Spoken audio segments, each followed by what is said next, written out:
Good afternoon, everyone. Today we will start next topic, that is factors affecting India's climate. अब हम वो factors read करेंगे जो India के क्लाइमेट को अफेक्ट करते हैं. अभी तक हमने फैक्टर रीड किए जो कॉमनली किसी भी प्लेस के क्लाइमेट को अफेक्ट करते हैं, लेकिन अब हम जो रीड करने वाले हैं वो इंडिया के बारे में, इंडिया के पर्सपेक्टिव से. ठीक है, तो फर्स्ट फैक्टर इज लैटिट्यूड. जैसा कि हमने रीड भी किया है, लैटिट्यूड क्या है? ये 0 डिग्री इक्वेटर, ये ट्रॉपिक ऑफ कैंसर, ठीक है, 23.5 डिग्री नॉर्थ, ये tropic of cancer, 23.5 degree south, ये ट्रॉपिक ऑफ कैप्रिकॉर्न. ये कैंसर और ये ट्रॉपिक ऑफ कैप्रिकॉर्न. अब हम बात कर रहे हैं इंडिया को जो 2 पार्ट में, ठीक है, 2 हाफ्स में डिवाइड करती है, वो है ट्रॉपिक ऑफ कैंसर. कौन सी? ये वाली. ठीक है, क्योंकि देखो ये इंडिया, ये देखिए हमारा वर्ल्ड है. अब यहाँ पर ये ट्रॉपिक ऑफ कैंसर है. अब अगर हम देखें तो हमारी इंडिया की जो लोकेशन है वो ऐसे है. तो इंडिया जो है वेस्ट में अगर देखें तो यहाँ रन ऑफ कच्छ से लेकर ईस्ट में मिजोरम तक, रन ऑफ वेस्ट में रन ऑफ कच्छ और ईस्ट में मिजोरम तक ट्रॉपिक ऑफ कैंसर पास होती है. ठीक है, अब ये जो ट्रॉपिक ऑफ कैंसर है वो इंडिया को, हमारी कंट्री को हाफ पार्ट में डिवाइड कर देती है. ठीक है, अगर हम ट्रॉपिक ऑफ, हमारी कंट्री के अंदर ट्रॉपिक ऑफ कैंसर के साउथ में देखें तो ये जो एरिया पड़ेगा ये ट्रॉपिकल एरिया पड़ेगा. ठीक है, क्यों ट्रॉपिकल पड़ेगा? जैसे कि हमने पढ़ा भी है, 0 डिग्री और ये 23.5 नॉर्थ. ठीक है, ये 23.5 साउथ. ये जो सारा हमारा एरिया है ये ट्रॉपिकल एरिया है. ट्रॉपिक्स के बिटवीन, ट्रॉपिक्स के बीच में पड़ने वाला एरिया ट्रॉपिकल एरिया. और ट्रॉपिक्स से ऊपर नियर अबाउट 30 डिग्री, 30 और 35 डिग्री के आसपास, ठीक है, जो भी ये ऊपर 23 से ऊपर 35 37 तक का जो एरिया है ये सब ट्रॉपिकल एरिया है. तो हमारा इंडिया का अगर हम क्लाइमेट देखें तो वो देखो आधा ट्रॉपिक ऑफ कैंसर से नीचे का जो पार्ट है वो ट्रॉपिकल एरिया हो गया, और ट्रॉपिकल एरिया से ऊपर, ट्रॉपिक ऑफ कैंसर से ऊपर का जो पार्ट है वो सब ट्रॉपिकल एरिया हो गया. तो हमारे इंडिया के अंदर देखें तो यहाँ का जो क्लाइमेट है वो इसीलिए हमें ट्रॉपिकल और सब ट्रॉपिकल टाइप का क्लाइमेट, दोनों ही तरह की क्वालिटी हमारे इंडिया के क्लाइमेट में हमें देखने को मिलती हैं. ठीक है, तो लैटिट्यूड का भी इफेक्ट जो है हमारे इंडिया के क्लाइमेट पर पड़ता है. ओके, हमारे यहाँ ऊपर वाले पार्ट में देखें तो यहाँ पर इतना ज़्यादा एक्सट्रीमली क्लाइमेट नहीं होता.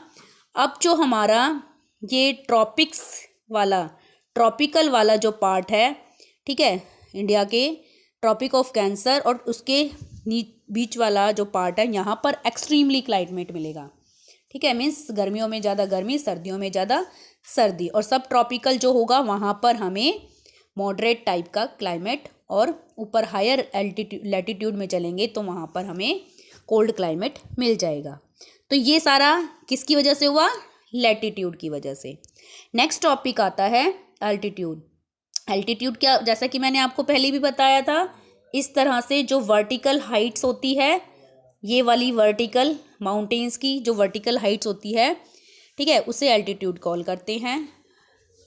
India has mountains to the north. अगर देखें बेटा हम, ये हमारा इंडिया का ये वाला पार्ट जहाँ पर माउंटेन्स हैं, ठीक है, इंडिया के इस पार्ट में हमारा यहाँ क्या है? माउंटेन्स हैं. ठीक है, अब यहाँ पर बताया जा रहा है कि India has mountains to the north. India के नॉर्थ में माउंटेन्स हैं, यहाँ से लेकर ये वाला जो हमारा पार्ट है ये. ठीक है, which have an average height of 6000 metre. तो यहाँ के जो माउंटेन्स हैं उनकी अगर एक एवरेज हाइट हम निकालें तो वो 6000, ठीक है, 6000 मीटर के नियर पड़ती है। India also has a vast coastal area. India के मतलब जो हमारे इंडिया है यहाँ से लेकर इधर, ये हमारे साउथ पार्ट की अगर हम बात करें, इंडिया के अगर इस तरह से यहाँ ये हमारा सदर्न जो पार्ट है यहाँ की अगर हम बात करें तो ये वाला जो पार्ट है हमारा कोस्टल एरिया है। तो इस कोस्टल एरिया में अगर हम देखें तो मैक्सिमम जो एलिवेशन एल्टीट्यूड पाई जाती है वो कोस्टल एरिया में 30 मीटर तक पाई जाती है। ओके, अब देखिए द हिमालयस, अभी जो मैंने बताया था आपको इस तरह से, ये वाला जो पार्ट है हिमालय नॉर्थ में इंडिया के, ठीक है, India the Himalayas prevent the cold winds from central Asia from entering the sub continent. It is because of these mountains that these subcontinent experiences comparatively milder winter as compared to Central Asia। यहाँ China, फिर यहाँ Russia, ठीक है, यहाँ तो यहाँ से आने वाली, जैसा कि मैंने अभी आपको पहले ही बताया था, यहाँ से आने वाली जो चिली विंड हैं उन्हें ये हिमालय माउंटेन्स रोक लेता है, जिसकी वजह से हमारे इंडिया में इस तरह की चिली विंड एंटर नहीं कर पाती, जिसकी वजह से रशिया जैसा कोल्ड क्लाइमेट कोल्ड विंटर हमारे इंडिया में नहीं होती। विंटर होती है बट इतनी नहीं होती, इतनी सीवियर विंटर नहीं होती जितना रशिया में स्नोफॉल टाइप में होता है। तो वो चीज़ हमारे इंडिया में नहीं हो पाती। क्यों? क्योंकि हिमालय माउंटेन जो है इन विंड्स को रोक लेते हैं, ठीक है। तो इस तरह से एल्टीट्यूड किस तरह से हेल्प करते हैं, ये था एल्टीट्यूड कैसे अफेक्ट करती है किसी भी प्लेस के क्लाइमेट को। नेक्स्ट आता है प्रेशर एंड विंड्स। अब देखिए प्रेशर और विंड्स की बात करें, जैसा कि अभी हमने प्रीवियस जो फैक्टर थे उनमें रीड किया था, हमने पढ़ा था, the climate and associated weather condition in India are govern by the following atmospheric condition. Atmospheric condition क्या होती है, बताया था मैंने आपको, ये हमारी अर्थ, इसके चारों तरफ एक एयर का ब्लैंकेट है जिसे एटमॉस्फेयर कॉल किया जाता है। इस एटमॉस्फेयर के अंदर जो एयर है, एयर का जो भी प्रेशर डलता है, ठीक है, चाहे वो लो प्रेशर हो चाहे हाई प्रेशर हो, तो उसे ही एटमॉस्फेरिक कंडीशन कॉल किया जाता है। तो इस एटमॉस्फेरिक कंडीशन की वजह से भी इंडिया का क्लाइमेट अफेक्ट होता है, चेंज होता है, ठीक है। अब बात करें एटमॉस्फेरिक कंडीशंस की इन डिटेल।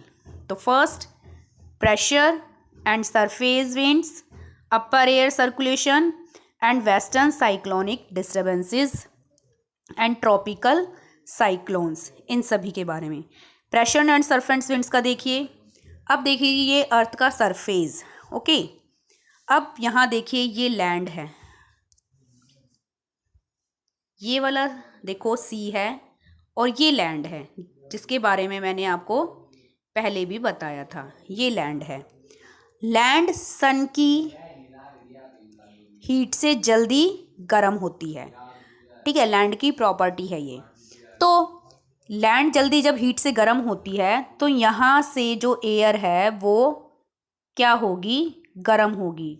गर्म होगी तो वो लाइट वेट में हो जाएगी और लाइट वेट में होगी तो वो लो प्रेशर बनाएगी, ओके।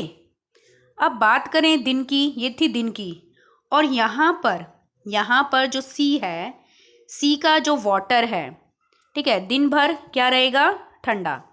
तो यहाँ पर दिन में कैसा प्रेशर बनेगा, हाई प्रेशर, ठीक है। ये थी डे की कंडीशन।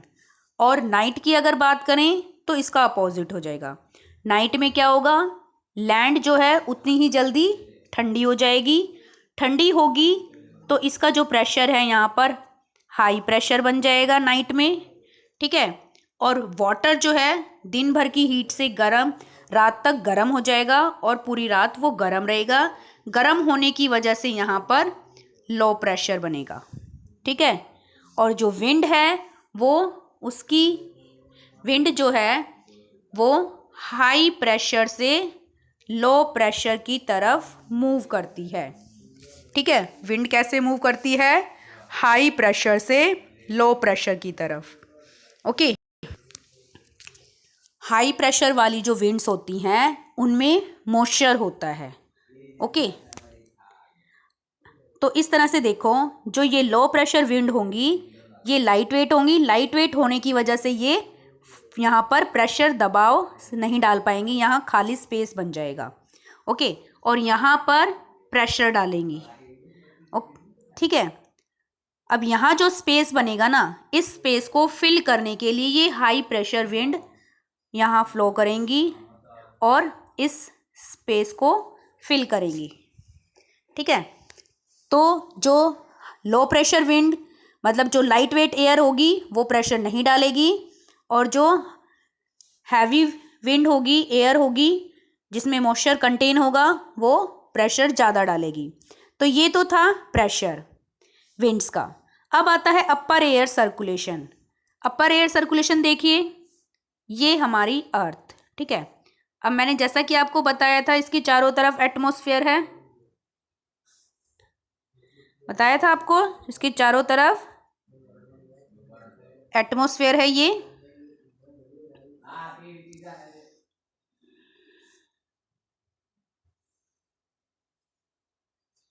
एटमॉस्फेयर। ठीक है, अब जैसा कि मैंने बताया था एटमॉस्फेयर आप जो है ये लेयर्स में डिवाइड है, troposphere, stratosphere, mesosphere, thermosphere, exosphere, इन लेयर्स में डिवाइड है। तो जो सबसे अर्थ के सरफेस से हम देखें 11 किलोमीटर तक ट्रोपोस्फेयर लेयर पड़ती है, और वो लाइन जहाँ पर ट्रोपोस्फेयर ख़त्म होती है और नई स्ट्रेटोस्फेयर लेयर स्टार्ट होती है वो प्लेस है ट्रोपोपोज। तो जितनी भी वेदर, ठीक है, 7th क्लास में आपने रीड भी किया होगा, जो भी वेदर फेनोमिना है, और मैंने भी आपको बताया था जो भी वेदर फेनोमिना है मीन्स रेन, विंड, स्नोफॉल, ये जो एयर, वाटर वेपर या डस्ट पार्टिकल्स, ये सभी जो वेदर फेनोमिना है ये सभी ट्रोपोपोज लेयर के अंदर ही होता है। ठीक है, उसके बाद जो स्ट्रेटोस्फेयर लेयर होती है वो क्लाउड फ्री होती है। ठीक है, वहाँ पर कोई क्लाउड फॉर्मेशन नहीं होती, कोई वेदर फेनोमिना नहीं होता, इसीलिए वो लेयर एरोप्लेन फ्लाइंग के लिए सूटेबल और बेस्ट लेयर मानी जाती है, क्योंकि वहाँ पर कोई वेदर फेनोमिना नहीं होता। ठीक है, मतलब कोई बारिश वगैरह इस तरह की वेदर फेनोमिना नहीं होता। तो अब बात करें ट्रोपोपोज की, तो यहाँ पर सारी वेदर कंडीशन होती है जितनी भी होती है। तो जो भी ये यहाँ से अर्थ के सरफेस से जो भी एयर ऊपर की तरफ उठेगी, तो वो ऊपर जाने के बाद जो ट्रोपोपोज है यहाँ तक ही इसकी एक लिमिट है, उसके बाद वो यहाँ हाई प्रेशर की, मान लीजिए लो प्रेशर से उठी और फिर वो हाई प्रेशर की, जब हाई प्रेशर हो जाएगा तो वो नीचे की तरफ, यहाँ हाई प्रेशर बना तो वो नीचे की तरफ सिंक कर गई। ठीक है, समझ में आया? ठीक है, तो जो ये क्यों, देखिए हमारी जो अर्थ है उसकी जो शेप है वो कर्व्ड है। यहाँ पर मान लीजिए यहाँ से ये उठी और यहाँ से ये फ्लो करी, और यहाँ ये इक्वेटर मान लीजिए, और यहाँ से फिर वो ऊपर जब हायर एल्टीट्यूड की तरफ मूव करी, और जो ट्रोपोपोस्फेयर है वहाँ से फिर वो यहाँ पर इसका हाई प्रेशर बना, और हाई प्रेशर बना तो वो सिंक हो गई नीचे की तरफ।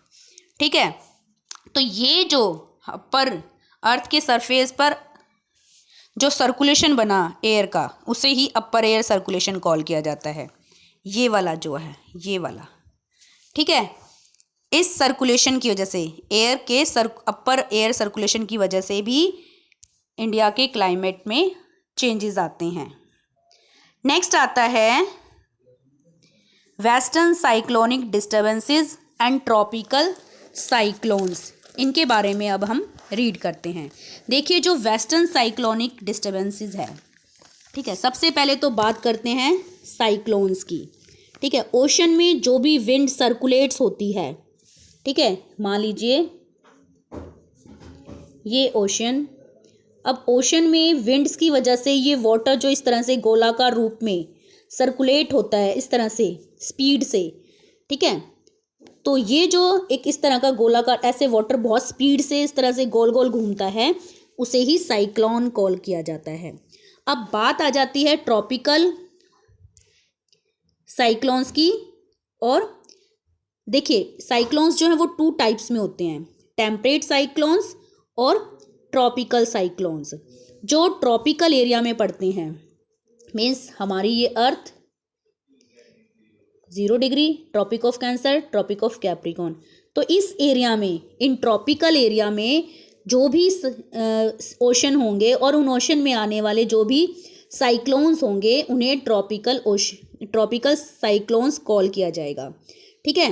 अब जो साइक्लोन्स, ठीक है, ये जो साइक्लोन्स हैं इस एरिया में, टेम्परेट एरिया में पड़ेंगे। जो साइक्लोन्स इस टेम्परेट जोन के अंदर, टेम्परेट जोन में जो ओशन होंगे उस ओशन के अंदर जो भी साइक्लोन्स आएंगे उन्हें टेम्परेट साइक्लोन्स कॉल किया जाएगा।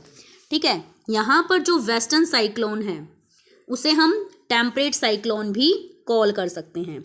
अब इन साइक्लोनिक डिस्टर्बेंसेस का मतलब, इन साइक्लोन की वजह से जो भी डिस्टर्बेंसेस आती है उसका क्या अफेक्ट पड़ता है हमारे इंडिया के क्लाइमेट पर, इसे हम इंडिया के मैप के थ्रू अंडरस्टैंड करेंगे ताकि अच्छे से हमें वो चीज़ क्लियर हो जाए कि हमारे इंडिया के क्लाइमेट से क्या रिलेशन है वेस्टर्न साइक्लोनिक डिस्टर्बेंसेस का, हमें इससे फ़ायदा होता है या नुकसान होता है, इसके बारे में हम अब आगे देखेंगे। देखिए बेटा, जैसे कि देखिए वेस्टर्न साइक्लोनिक डिस्टर्बेंसेस की हम बात कर रहे थे, तो वेस्टर्न में हमारे यहाँ इधर की तरफ देखिए, यहाँ ये अफ्रीका कॉन्टिनेंट है, इस अफ्रीका कॉन्टिनेंट के ऊपर ये जो आपको ब्लू ब्लू दिख रहा है यहाँ पर मेडिटेरियन सी है। ठीक है। अब इस मेडिटेरियन सी में क्या होता है, विंटर के टाइम पीरियड पर साइक्लोन्स होते हैं। ठीक है। अब साइक्लोन्स देखिए, जो वाटर वाला पार्ट है वहाँ हाई प्रेशर होगा और उसके आसपास वाले एरिया में जो लैंड एरिया है वहाँ से लो प्रेशर क्रिएट होगा। जैसे कि हमने देखा हाई प्रेशर से लो प्रेशर की तरफ विंड मूव करती है, तो यहाँ पर इस मेडिटेरियन सी में जो भी यहाँ से विंड्स सर्कुलेट होंगी उसका इन यूरोपियन कंट्रीज़ में डिस्टर्बेंसेस होगी। ठीक है। लेकिन देखिए हमारे यहाँ जो ये विंड्स आती हैं, हमारे इंडिया में जब ये विंड्स इन वेस्टर्न इस वाले एरिया में मेडिटेरियन सी में आने वाले जो भी साइक्लोन्स होते हैं, ये इन्हें टेम्परेट साइक्लोन भी कॉल करते हैं। ठीक है, क्योंकि ये एक टेम्परेट जोन के अंदर एरिया पड़ता है इसलिए। ठीक है। हमारी ट्रॉपिक ऑफ कैंसर देखिए, यहाँ इससे ऊपर, ये ऊपर की तरफ देखो, हम देख सकते हैं कि ये टेम्परेट जोन का एरिया, इसलिए इसका टेम्परेट साइक्लोन का। इस टेम्परेट साइक्लोन या वेस्टर्न साइक्लोन का हमें फ़ायदा होता है। क्यों? क्योंकि देखिए विंटर में यहाँ, जैसा कि हमने पढ़ा था जेट स्ट्रीम, और जिसके बारे में हम आगे दोबारा भी जेट स्ट्रीम के बारे में रीड करेंगे। जेट स्ट्रीम क्या है? ये एक विंड है। ठीक है, विंड्स हैं जो विंटर के टाइम पीरियड पर यहाँ, ठीक है, विंटर के टाइम पीरियड पर यहाँ फ्लो करती हैं। ये जो जेट स्ट्रीम होती हैं, विंटर के टाइम पीरियड पर इंडिया के इंडिया के अंदर जो हिमालय है उसके साउथ पार्ट में क्या करती हैं, फ्लो करती हैं। और समर में इंडिया के नॉर्थ में, इंडिया का जो हिमालय माउंटेन है उसके नॉर्थ में रन करती हैं, फ्लो करती हैं ये जेट स्ट्रीम। ठीक है। अब देखिए इस जेट स्ट्रीम का हमें कैसे फ़ायदा होता है, ये देखिए, यहाँ मेडिटेरियन सी से आने वाली जो भी विंड्स होंगी ये अपने साथ मॉइस्चर लेकर आएंगी। ठीक है। अब यहाँ देखिए हिमालय माउंटेन है, इधर की तरफ हमारे इंडिया के पार्ट में यहाँ हिमालय माउंटेन है। अब ये जो विंड हैं विंटर में अपने साथ मॉइस्चर लेकर आती हैं। अब मॉइस्चर लेकर आएंगी तो ये हैवी विंड हो गई। अब जब ये फ्लो करेंगी हायर एल्टीट्यूड की तरफ, ऊपर की तरफ चढ़ेंगी, तो हैवी होने की वजह से क्या होगा, इनसे टकराएंगी और यहाँ रेनफॉल कर देंगी। ठीक है, क्योंकि हैवी हो जाएंगी, हैवी विंड ज़्यादा ऊपर की तरफ तो चढ़ नहीं पाती, ऊपर की तरफ राइज नहीं कर पाती, तो इसीलिए ये यहाँ इन माउंटेन से, हिमालय माउंटेन से टकराकर यहाँ पर विंटर के टाइम पीरियड पर रेनफॉल कर देती हैं। देखिए इस एरिया में चाहे इन्हें कितनी ही इनसे, इस साइक्लोन से नुकसान हो, लेकिन हमें इंडिया में इन वेस्टर्न साइक्लोनिक विंड्स की वजह से रेनफॉल मिलता है विंटर के टाइम पीरियड पर। देखिए मॉनसून के टाइम पीरियड पर जो रेन होती है उससे तो एग्रीकल्चर में हमें फ़ायदा होता ही है, लेकिन आपने सुना होगा विंटर के टाइम पीरियड पर जब व्हीट की हम क्रॉप ग्रो करते हैं उस टाइम पीरियड पर जो रेन शावर होता है, सर्दियों में जो थोड़ा बहुत बारिश होती है, उसे कहते हैं ना कि ये जो रेन शावर है ये तो एक फसल के लिए बहुत ही अच्छा हमारे लिए गिफ्ट है। ठीक है, क्यों? क्योंकि विंटर के टाइम पीरियड पर जिन लोगों को इरिगेशन में प्रॉब्लम होती है उनकी लैंड को वाटर मिल जाता है और ग्रो कर पाती है, अच्छे से ग्रो कर पाती हैं फिर व्हीट की जो भी क्रॉप है। ठीक है, इसका उन्हें फ़ायदा मिलता है। मतलब इंडियंस को इन वेस्टर्न साइक्लोनिक विंड्स की वजह से जो रेनफॉल आया उससे सर्दी के टाइम पीरियड पर, विंटर के टाइम पीरियड पर बहुत अच्छी फसल के लिए रेनफॉल मिल जाती है। ठीक है, तो समझ में आया हमारे इंडिया के जो भी एरिया हैं उन्हें इस वेस्टर्न साइक्लोनिक का बहुत ही बढ़िया फ़ायदा मिलता है। ठीक है, ओके, समझ में आया। हालांकि जो अनदर कोस्टल रीजन्स होते हैं किसी भी कंट्री के, उसके आसपास जिन ओशंस में ये साइक्लोन्स आते हैं उस साइक्लोन्स की वजह से हैवी रेनफॉल हो सकता है, डिस्ट्रक्शन हो सकता है, फ्लड आ सकती है। ठीक है, समझ में आया। अब नेक्स्ट आता है India lies in the region of north easterly winds. अब देखिए इंडिया जो है वो कहाँ पड़ता है। अब हमारे इंडिया की अगर हम बात करें इस तरह से, तो इंडिया जो है हमारा कहाँ पड़ता है, ये नॉर्थ में देख लो और ईस्ट, नॉर्थ ईस्ट में हमारा इंडिया पड़ता है। अगर हम पूरे वर्ल्ड को देखें तो हमारा, देखिए अभी वर्ल्ड मैप में आपको दिखाती हूँ, ये देखिए यहाँ हमारा जो इंडिया है ये, ठीक है, ये ट्रॉपिक ऑफ कैंसर, इससे ऊपर है ये देखो ये 0 डिग्री, ये इक्वेटर। तो इक्वेटर से ऊपर वाला जो पार्ट है वो नॉर्थ पार्ट और इक्वेटर से नीचे साउथ। अब अगर वेस्टर्न ईस्टर्न में देखें तो हमारा इंडिया जो है ईस्टर्न हेमिस्फीयर में पड़ता है।